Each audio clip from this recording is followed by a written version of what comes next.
Trailer पछरे धक्का देला motorcycle. घटनास्थल में 3 जनक मृत्यु। एभली एक मर्मन्तुत सड़क दुर्घटना सामना को आसी।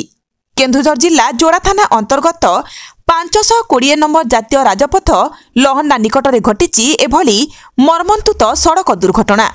एक ट्रलर को पछपटू बाइक धक्का देवा फल घटनास्थल में 2 जनक मृत्यु होता बेले जोड़ा डाक्तरखाना अन्य जनकर मृत्यु घटी नहीं सूचना मिली।